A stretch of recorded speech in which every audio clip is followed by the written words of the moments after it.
Todas las pantallas se encuentran en rojo. El mundo se halla en una constante incertidumbre. La venta abrumadora de activos señala la peculiar irracionalidad por la que los inversionistas se decantan. Aquellos monstruos de la banca están, en palabras de John Maynard Keynes, sucumbiendo a los espíritus animales. Es decir, la emoción, el afecto, han desplazado a la racionalidad. La violenta especulación inicia. No hay inversionista que salga ileso. La burbuja ha explotado.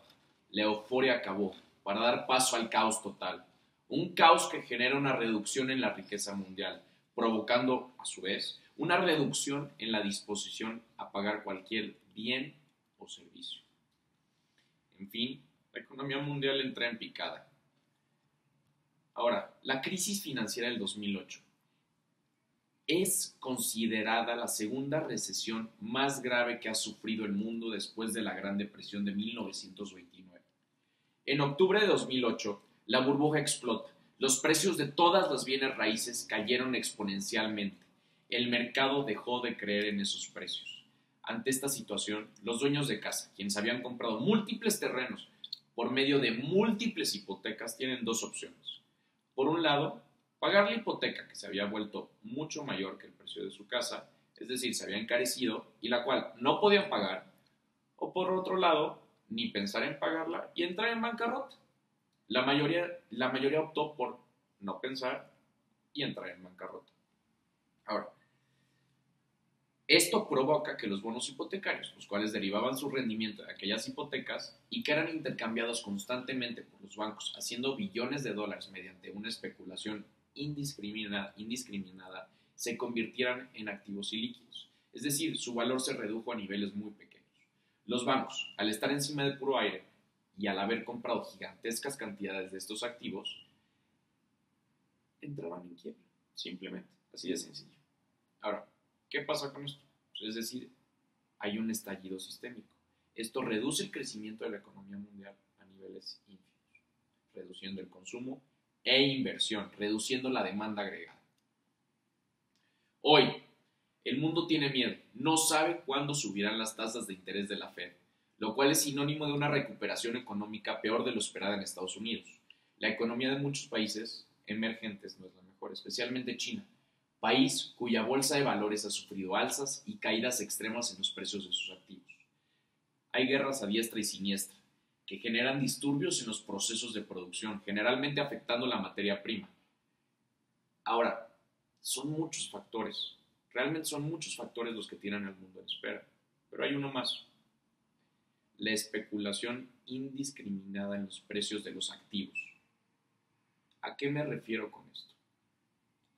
Que los inversionistas ya han empezado a utilizar derivados complejísimos para aprovechar la situación, productos que toman a su favor la caída de los precios, que exacerban ese desplome y reducen la riqueza mundial y el crecimiento económico todavía más. Pero la pregunta es, ¿dónde están nuestros gobernantes para detener esta crisis? ¿Dónde están el conjunto de principios, explícitos o implícitos, normas, reglas y procedimientos de decisión que pueden limitar los efectos adversos de la especulación indiscriminada? Podríamos pensar en unas cuantas soluciones, ¿no? En primer lugar, los gobernantes podrían utilizar política monetaria para acelerar el crecimiento económico. El problema es que han usado esta táctica durante los últimos 7 años y han reducido su efectividad a prácticamente 0%. Ahora, en segundo lugar, podrían utilizar el gasto gubernamental, pero no es lo más viable. ¿Por qué? Porque tendrían que endeudarse, lo cual no es óptimo en estas situaciones. Por lo tanto, ¿no será mejor enfrentar directamente el problema que está empeorando la crisis, es decir, los especuladores? Mediante una serie de normas, ¿no será mejor limitar el uso de estos derivados complejísimos? En verdad sería una solución increíble. Encontrar una regulación, un sistema de normas que limite de manera adecuada el uso indiscriminado de derivados. Sin embargo, esto ya se trató de hacer. Recordemos la ley de Dodd-Frank del 2010 de Estados Unidos, la cual tiene como objetivo promover una regulación financiera más acertada, regular el mercado de futuros, el cual es presa de especuladores. Fue un intento. ¿Fue suficiente? No. ¿Por qué? Porque se tiene que hacer más, se tienen que hacer leyes simples, leyes que no confundan. Entre más complicada sea la ley, más difícil será hacerla cumplir. Cualquier buen abogado o abogada podrá encontrar un hueco dentro de la norma para seguir utilizando las herramientas que, en primer lugar, fueron prohibidas por el gobierno. Por lo tanto, es necesario objetar por leyes simples, concisas, directas que cumplan su objetivo.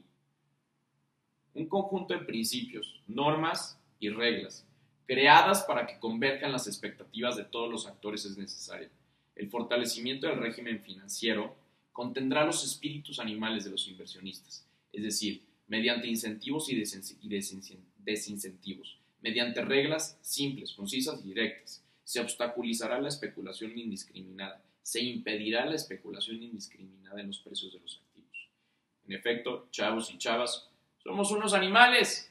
Nos dejamos llevar por nuestro instinto y terminamos no pensando, lo que nos lleva a dañar a nuestros pares, consciente o inconscientemente.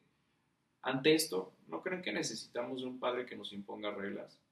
Claro, suponiendo que ellos son racionales, ¿no? Para que limite esta actitud animal. Piénsenlo.